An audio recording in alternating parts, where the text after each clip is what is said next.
Hi అండి అందరికీ welcome back ఆ యూట్యూబ్ ఛానల్. మొదటి శ్రావణ శుక్రవారం శుభాకాంక్షలు అండి అందరికీ. అందరు చక్కగా హ్యాపీగా అనుకున్నవన్నీ నెరవేరాలి, సంతోషంగా ఉండాలని మనస్ఫూర్తిగా కోరుకుంటున్నాను. నేనైతే నా వాకిల్ని ఇలా శుభ్రం చేసి పెట్టుకున్నాను. దేవుడి గూటిని పసుపు కుంకాలతో అలంకరించుకున్నాను. పొయ్యిని పూజించుకున్నాను. వంట చేస్తున్నాను అనమాట. బాక్సులు పెట్టుకొని వెళ్ళాలి కదా అందరినీ. ఒక పక్క రైస్ పెట్టుకున్నాను, ఒక పక్క ఏమో పెసరపప్పు కందిపప్పు కలిపి పప్పుచారు చేస్తున్నాను అనమాట. మా వారేమో పూజా విధానం అంతా చూసుకుంటున్నారు. నేనేమో ఇంకా మా పిల్లల తలస్నానాలు, ఇల్లు మాపింగ్ అదంతా ఉండిద్ది కదా, అవన్నీ చేసేసి మా పిల్లలు తలస్నానాలు చేశాను. పూజకు ముందే చేశాను అవన్నీ. నాకు వంట అయితే ఫినిష్ అయిపోయింది. అక్కడ మా వారి పూజ కూడా ఫినిష్ అయిపోయింది. చివరిలో నేను వెళ్ళి కొబ్బరికాయ అది కొట్టి మనస్ఫూర్తిగా దండం పెట్టుకున్నాను.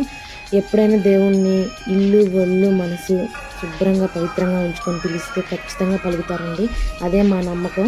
ఓ ఆర్భాటాలు హంగులు అవన్నీ లేకుండా ప్రశాంతంగా సింపుల్గా ఇలానే చేసుకుంటాము ఎప్పుడైనా. ఈరోజు వ్లాగ్ అయితే ఇంతే. మీకు నచ్చితే ఖచ్చితంగా లైక్ చేయండి. బాయ్.